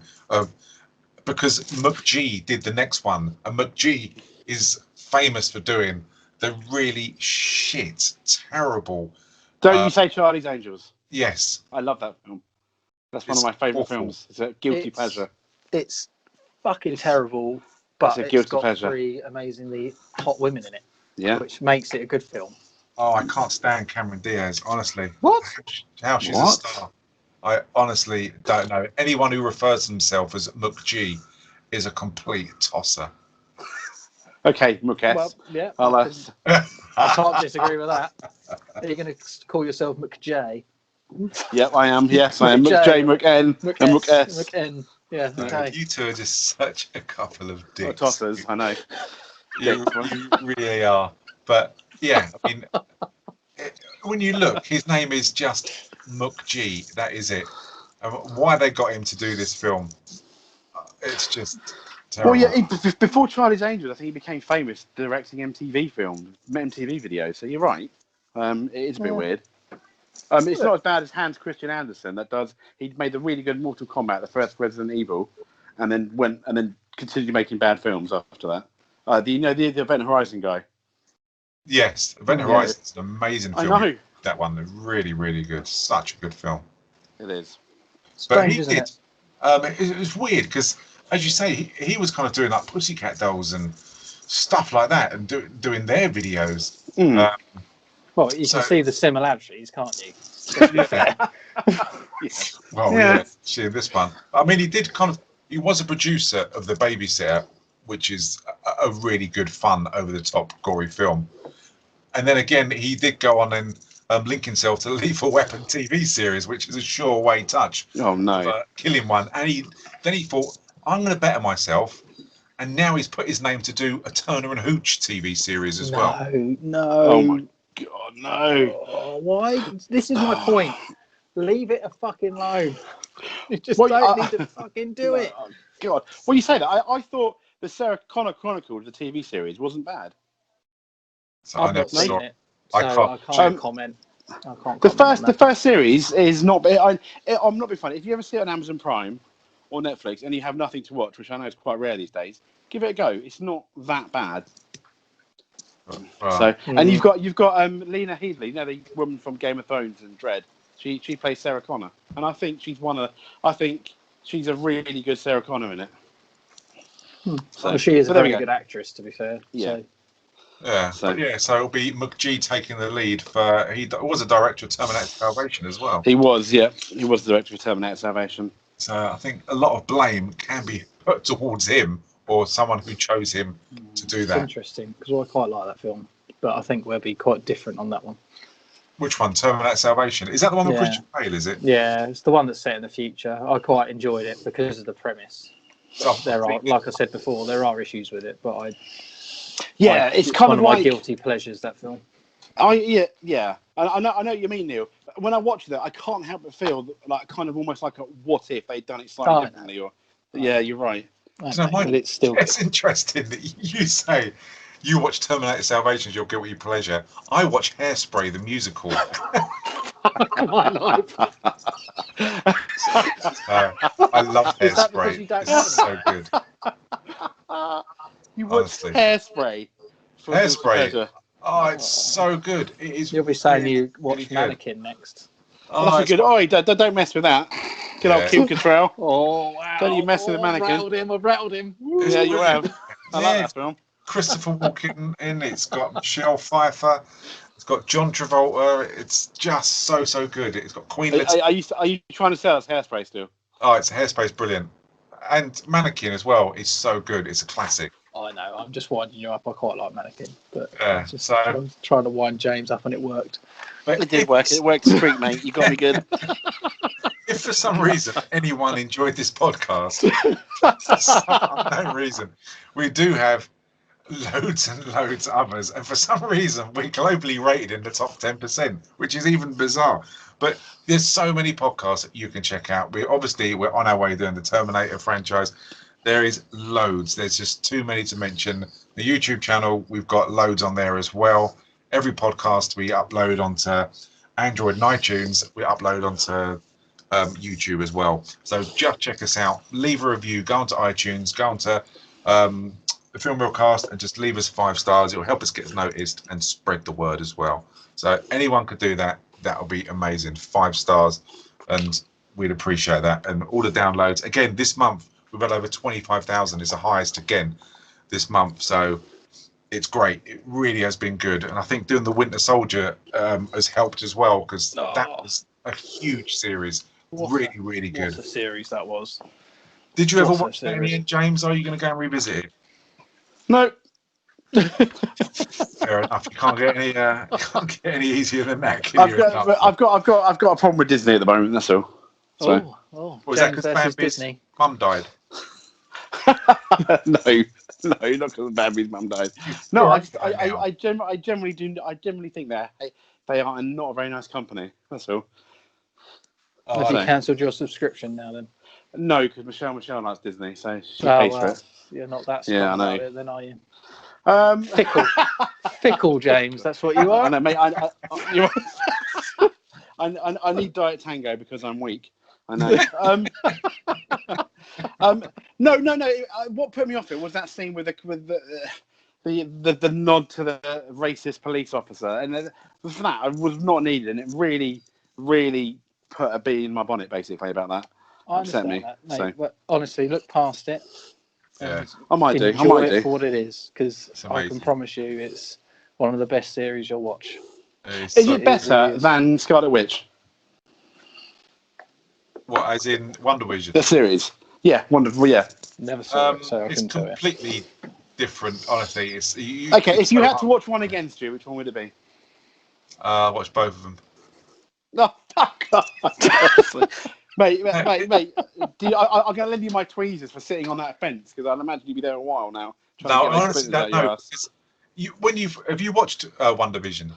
No. So I can't really compare. It's hard to talk about it if you've not watched it, because Okay. one is about magic, and it's so like mystic, and it's linked to the multiverse of Doctor Strange, and you've got characters like Mephisto, and are these going to go in there? And they lead you down. Wait. I'm sorry. What? Characters? Well, you said characters like Mephisto. Yeah. And then straight after you said, "Are they going to go in there?" I mean, that's the worst choice of words you've ever So filthy. So pay that back, Mephisto, and are these going to go in there? Sorry, He wasn't watching that, was he? He was watching something else. That. But they do. That wasn't One Division. They lead you down the garden path. Are these going to go in there.com? Sorry. Really well. Whereas Falcon and the Winter Soldier is an espionage. It's spy. It's very much like Film the Winter Soldier. So they're completely different beasts. So you can't really compare them. But I enjoyed them both. I mean, if it's like the Winter Soldier, that was one of my favorite. That's still one of my favorite Marvel films. and it's like that, and they refer to it so much. And Age of Ultron as well. I mean, if anybody hasn't seen them, they're both on our YouTube channel, the Filmreelcast. On the playlists, we've got Wonder Vision and the Winter Soldier. Watch them both. They're completely different, and even if you haven't seen them, the way it's explained in the YouTube video as well, that I've done it so you don't even have to watch the series, because it's kind of explained visually as well, because it's just so good. Honestly, you'd really enjoy it. It's great, and especially when you watch them all again. You got characters like Jimmy Woo, who was in Ant-Man. He was this FBI agent. He comes into it, and it's interesting because if you've watched them both, some of these minor characters are now becoming major characters, and it'll be interesting to see where Marvel will go, because how are they going to make room for all of these major characters now? Because you've got Darcy. She was nothing in 4, but now she's really come into head. You've got Jimmy Woo's coming to head as well, and then you've got Monica Rambeau. So all these characters, there's so many major characters. So it's been interesting to see how Marvel are going to juggle all of these characters so they all get some kind of screen time. You know, I don't know what they're going to do, but I could talk about Marvel for ages, as poor Neil knows about that. So I've enjoyed every second of it, mate. Don't you worry about that. Anyway, Well, there we go, guys. this was supposed to be Terminator 2. Yeah, there is a review in here somewhere. yeah, I will let you close it down, boys. Go for it. Okay, Neil, take it away. Well, thank you for listening to us talk about Terminator 2 in some sort of weird way, and then off to Marvel. It's been an absolute pleasure to speak to you both. Hope you've all enjoyed it. Like Stu said, subscribe to us, leave us a comment, and we'll see you again soon. Take care. Cheers. Bye.